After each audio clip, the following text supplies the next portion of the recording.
प्यारी जू, श्यामा जू, लाडली जू, किशोरी जू, सर्वोपरि महाप्रेम रस और उस प्रेम रस का मूर्तिमान स्वरूप श्री लाडली जू। हमारी जो श्यामा जू हैं, अत्यंत गुप्त रस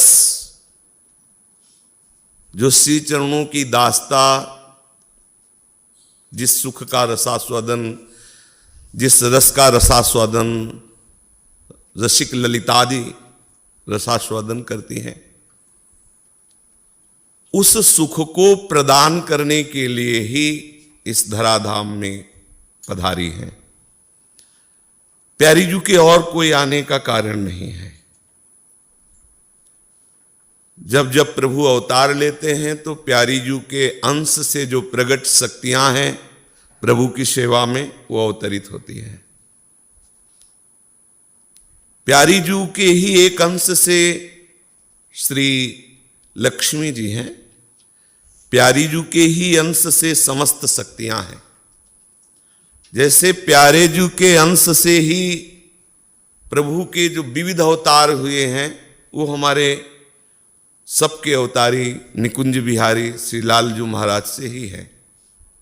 ऐसे ही जितने भी अवतार में शक्तियां हैं, वो सब प्यारी जू के ही अंश की ही मूर्तिमान स्वरूप है। हमारी प्यारी जू अन्यत्र कहीं अवतार नहीं लेती, क्योंकि जब हम अंश वर्णन करते हैं तो अंशी ही अंश के रूप में आता है। इस सिद्धांत के अनुसार ये वर्णन हो जाता है कि जहां जहां भगवान अवतार लेते हैं वहां वहां राधा प्यारी अवतार लेती है। जो प्रायः महापुरुषों ने वर्णन किया, स्तवन में भी आता है कि हे आदि पुरुष, आप जहां जहां अवतार लेते हो वहां वहां किशोरी जू अवतार लेती है। मूल बात समझना होगा कि हमारी प्यारी जू इस रस भूमि के बाहर अवतार नहीं लेती है। हमारे प्यारे जू इस रस भूमि से कभी बाहर नहीं जाते हैं। ये रहस्य है, ये गुप्त रीति है, इसे सब कोई नहीं जानता है। सब कोई यही जानते हैं कि जैसे भगवान अवतार लेते हैं तो भगवान की शक्ति राधा है और वो शक्ति अवतार लेती है। पर यहां वृंदावन रजोपसेवी रसिकों की कृपा से बात समझ में आएगी कि जो शक्ति होती है वो शक्तिमान के अधीन होती है। जहां ये होता है कि ये प्रभु है और ये उनकी शक्ति है, तो प्रभु के इशारे पर शक्ति चलती है और करबद्ध आज्ञा पालन के लिए तत्पर रहती है। लेकिन यहां उल्टा है। जैसी हरिवंश प्रताप रूप गुण वैबल श्याम उजागर और जाकी भ्रू विलास बस पसुरियु दिन विथिकित रस सागर। करबद्ध हुए आज्ञा पालन की बाट जो होते रहते हैं। अगर ये शक्ति है और ये शक्तिमान है तो ऐसा कैसे संभव हो सकता है? प्रभु अगर कहीं विवश नजर आते हैं, वो है प्रेम। कहीं भी विवश नजर आते हैं, किसी भक्त के सामने, किसी भी उपासक के सामने, कहीं भी, कहीं पूरे इतिहास में, पूरे चरित्रों में हमारे सर्वसमर्थ प्रभु की कहीं विवशता देखी गई है तो वहां प्रेम होगा। क्योंकि अजित को कोई अधीन कर सकता है तो प्रेम है, और प्रेम की रीति को बहुत अच्छे से प्यारे ही केवल जानते हैं। प्रीत की रीति रंगीलो ही जाने। कहीं भी प्रेम उदय होता है तो अंश में होता है। प्रेम समुद्र नहीं उदय होता। प्रेम समुद्र लाडली जो है, प्रीति का सागर है, सांद्रानंद घन प्रेम मूर्ति किशोरी। अवतार जब होता है तो हमारे ब्रजलीला रस में ये गुप्त बात है। दो अवतार होते हैं।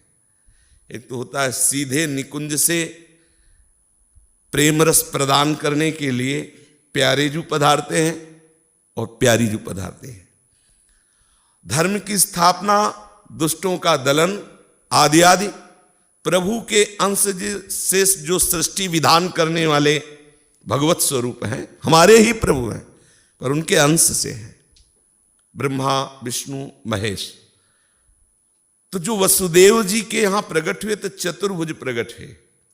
कभी कहीं कोई प्रसंग बताना जब नंद जी और यशोदा जी के सामने इन्होंने कभी चतुर्भुज धारण किया? नहीं धारण कर सकते। वात्सल्य के आगे ऐश्वर्य का प्रभाव नहीं चलता।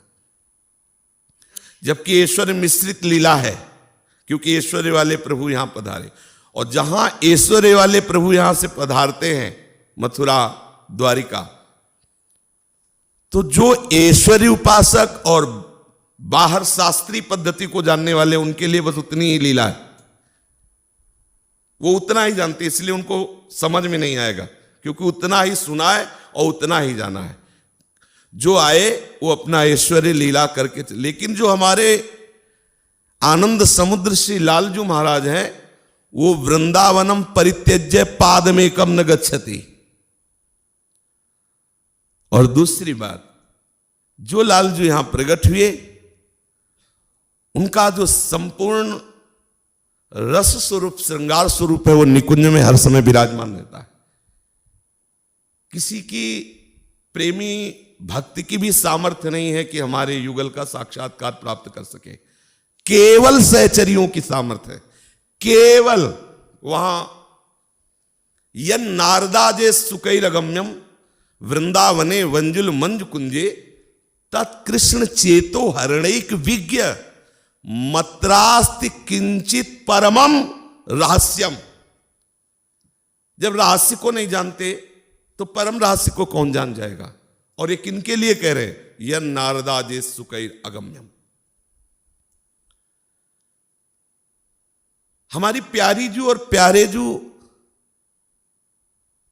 सृष्टि रचना में नहीं है, सृष्टि काल में नहीं है, सृष्टि विधान में नहीं है। नित्य वृंदावन में नवीन शोभा प्रकाशित जैसे होती है, ऐसे ही नित्य बिहारी बिहारी जो नवीन नवीन बिहार करते रहते हैं। ना उनका जन्म और ना उनका अंतर ध्यान होना। दो आदि न अंत बिहार करे, समझ रहे? अनादिकाल से अनंत काल तक। ये नहीं कि जब सृष्टि रची गई तो भगवान भी प्रकट हुए श्री कृष्ण रूप में, और फिर राधा रूप में शक्ति प्रकट हुई, और फिर वृंदावन बिहार हुआ। ऐसा नहीं है। वृंदावन नित्य है। नवनिकुंजेश्वरी, नवनिकुंजेश्वर श्री लालजू का बिहार। चंद्र मिटे, दिनकर मिटे, मिटे त्रिगुण विस्तार, दृढ़ व्रत श्री हरिवंश को मिटे न नित्य बिहार। उसी नित्य बिहार का परिचय देने के लिए पूरा परिकर आया। सहचरियां आचार्य रूप से आई हैं, प्रियालाल भी अवतरित हुए, प्रकट हुए। जब प्रियालाल यहां प्रकट हुए, जिस समय इनका जन्म उत्सव मनाया जा रहा है, इसी समय उनका नव विलास प्रारंभ है निकुंज में। इसी क्षण नौ किशोरी नौ किशोर का महामहिमा में। इसीलिए बिना रसिक चरण आसक्ति के इस रस में बड़े बड़े सिद्धों का प्रवेश नहीं, साधकों की तो बात जाने दो, जमुहाई आ जाएगी। बड़े बड़े सिद्धों का प्रवेश नहीं, सच्ची मानो ना, बहुत गूढ़ रस है। इस रस की परिचय वृत्ति केवल रसिक चरणारविंद की आसक्ति से। हमने ये नहीं कहा श्री जी के चरणारविंद की आसक्ति से। और हम वही कहते हैं जो हमारे गुरु कहते हैं, जो आचार्य कहते हैं। आचार्य क्या कहें? आचार्य चरण कह रहे श्याम श्यामा पद कमल संगी सिर नायो। सेवक जी महाराज कह रहे हैं कि तीन वचन मानत गुरुद्रोही निस्दिन करत आपनो भायो। तो ना परमार्थ हाथ लगेगा ना स्वार्थ हाथ लगेगा, नहीं समझ पाओगे। क्योंकि हमारी प्यारी जू तक पहुंच केवल रसिकों की, केवल न देवैर ब्रह्माद्यैर न खलु हरि भक्तैर न सुहृदा दिभिर यद्वै राधा मधुपति रहस्यम सुविदितम तयोर दासी भूत्वा तदुपचित केली रसम हो। धर्म अर्थ काम मोक्ष चारों पुरुषार्थों के जो त्यागी महापुरुष हैं, रसिकों के चरण रज प्रताप से जो अनुराग प्रकट हुआ है, सब अनुराग की बात नहीं, रसिक चरणारविंद की रज के प्रताप से जो अनुराग प्रकट हुआ, इसीलिए रेमन रसकन संग बिन रंच न उपजै प्रेम। हमारी प्यारी जू की बात हमारी इसलिए बोलते हैं कि कोई कह सकते हैं कि राधा वो थी, उनका उनके साथ ब्याह हुआ हो, ऐसा ऐसा। वो तुम्हारी होंगी कोई राधा, हम नहीं जानते, सुनना नहीं चाहते, जानना नहीं चाहते। हमारी जो राधा है उनका परिचय जानिए, जिनकी महावर रचना करने के लिए स्वयं अखिल लोक चूड़ामणि लालजू ललचाते हैं, और ललितादि सखियों का कृपा कटाक्ष हो जाता है तो निहाल हो जाते हैं। हम उन प्यारी जू के जन्म उत्सव का गान कर रहे हैं, उन प्यारी जू के जन्म उत्सव का, जिनके नेत्रों में नेत्र मिलाने की सामर्थ्य अखिल लोक चूड़ामणि लालजू में नहीं, औरों की तो बात जाने दो, कौन ब्याह करेगा इनके साथ। मुस्कुरा के तिरछी चितवन से हेर दिया तो प्रेम संग्राम में सदैव विजयी रहने वाले लालजू महाराज वेणु करान्नि पतिता स्खलितम शिखंडम भ्रष्टम च पीतवसनम ब्रजराज सूनो यस्याह कटाक्ष सर्पात विमूर्छितस्य ताम्राधिकाम परिचरामि कदारसेन। हमारी प्यारी जू तक पहुंच नहीं है। भले आप ऐसा मान ले कि हम राधा बोलते, हम राधा को जानते हैं, जिन प्यारी जू की हम बात कर रहे हैं, जिनके लिए हरिवंश महाप्रभु कह रहे चलो चलो सब वृषभानु गोप के द्वार। क्यों वृषभानु गोप के द्वार? क्यों? क्योंकि मेरी श्यामाजू पधारी हैं। श्यामाजू धर्म संस्थापनार्थ है तो प्रकट हो चुके हैं, श्यामाजू काहे को प्रकट हो रही? बोले वो उनको आनंद प्रदान करने के लिए, जगत को आनंद प्रदान करने के लिए प्रभु आए हुए हैं। तो जन्म लियो मोहन हित श्यामा, मोहन हित श्यामा। मोहन का संपूर्ण हित कौन है? श्यामाजू है। श्यामाजू ने जन्म लिया है। चलो सब वृषभानु गोप के दरवाजे चलो, आज श्यामाजू ने जन्म लिया है। श्यामा नौ किशोरी षोडशी, प्यारे जू की हृदय हार, जो पूर्ण अनुराग रस की मूर्ति है, जिनके श्रीअंग से अनंत बिजलियों की कांति प्रकट होती है।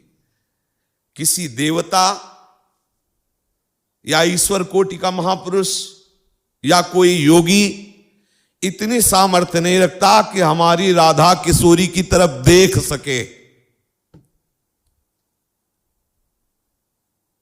अनंत बिजलियों की कांति प्रकट होती है श्री जी के श्रीअंगों से। जब तक राधा चरणारविंद के रसिक का चरणामृत नहीं गया, तब तक वो नेत्रों में सामर्थ्य नहीं कि राधा का साक्षात्कार कर सके। प्रसंग में आगे देवर्षि नारद जी के लिए आता है। जो रस की मूर्ति है वो अनंत बिजलियों जैसी कांति है, लेकिन दुखदायी नहीं, महासुखद। महासुखद, जैसे बहुत बड़ा तेज हो तो दुखद भी तो हो सकता है, लेकिन नहीं, रसमय है।